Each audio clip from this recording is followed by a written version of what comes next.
mari, Sacha Sosno, est parti en 2013 et depuis, je m'occupe de lui avec tout l'amour et toute la passion que je peux avoir pour lui. En ce moment, je suis dans le musée d'archéologie où une exposition a été organisée avec Bertrand Roussel, le directeur et le conservateur. Et je suis très fière d'avoir participé à cette exposition. Cette exposition, elle a été suscitée par Robert Roux, l'adjoint au maire pour la culture. C'est une proposition qu'il m'a faite et j'ai rencontré Macha Sosno. Et ce fut un plaisir de travailler avec elle et de découvrir l'œuvre de Sosno. Mon mari travaillait sur la mémoire collective et donc travaillait sur les modèles antiques.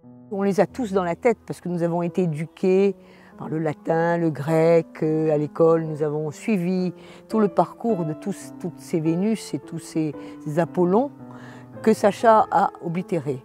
Donc cette expo est intéressante parce qu'elle est mêlée vraiment très étroitement à l'art antique. Le titre c'est Sosno squatte l'antique et c'est vraiment un squat. On s'insère délicatement dans les collections antiques. C'est une exposition qui montre sous plus de 70 œuvres de l'artiste Sacha Sosno une vision totalement différente de l'oblitération qui utilise notamment la mémoire collective, notre mémoire à tous, donc des symboles, des icônes, Poséidon, Vénus, qu'on imagine tous avec des pleins, des vides, pour que nous, en tant que spectateurs, nous continuions son œuvre. Donc nous pouvons justement essayer de voir à travers une œuvre comment est-ce qu'on pourrait la remplir, qu'est-ce qui pourrait justement nous interroger.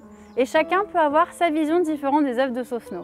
L'œuvre de Sosno est largement inspirée de l'Antiquité. Une grande partie des modèles utilisés par Sacha Sosno pour les oblitérer sont issus de modèles antiques.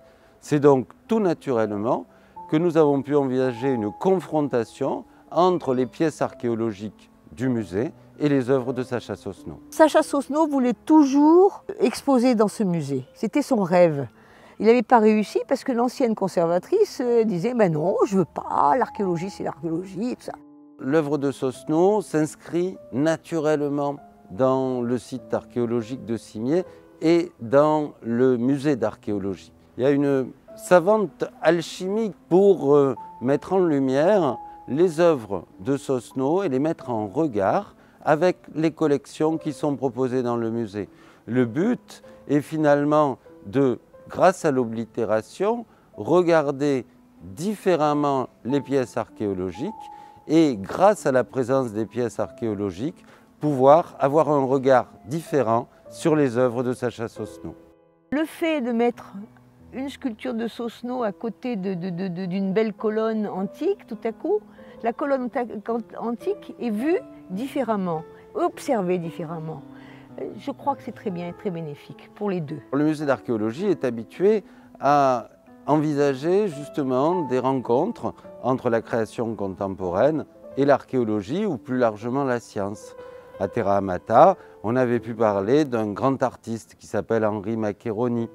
Et ici, on a pu faire une exposition sur Florian Schonerstedt il y a quelques années pour proposer finalement ces rencontres entre création contemporaine et archéologie. J'ai envie qu'on parle de lui, j'ai envie qu'il soit toujours vivant.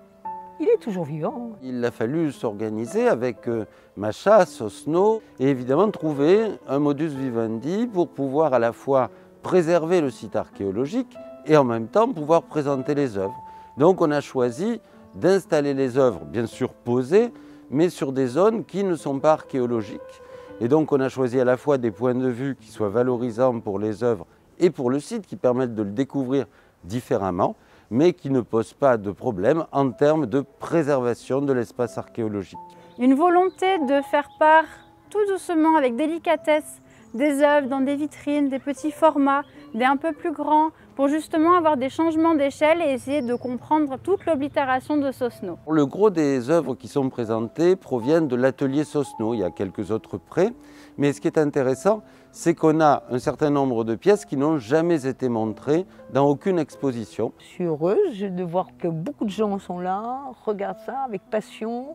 On dit c'est génial, c'est merveilleux, on va y revenir, on va retourner, je vais amener ma famille qui va venir en décembre, je vais les amener. On a beaucoup de personnes qui voit l'évidence et qui nous indique à quel point c'est évident cette rencontre entre Sosno et l'antique, ce moment où Sosno squatte l'antique. C'était un travail de plus de 2 ans et c'était quelque chose de très intense mais tellement enrichissant et nous sommes tellement ravis de voir au moins tout ce monde dans le musée et dans les ruines et dans tout le musée, autant dans le premier que le sous-sol, essayer de découvrir et chercher où se trouve Sosno parmi les objets antiques. Moi j'ai été extrêmement heureux de travailler avec Masha Sosno. C'est une femme absolument extraordinaire, absolument délicieuse et une femme qui défend l'œuvre de son époux. Et j'avoue que ce travail, ça a été un moment de grâce pour moi. Ce travail, je le fais avec beaucoup de conscience. C'est pour moi une manière de vivre ma vie autrement que d'être quelqu'un d'oublié. Je ne suis plus oubliée et lui non plus n'est plus oublié. C'est une manière égoïste de survivre quelque part, d'être là et de faire marcher sa mémoire.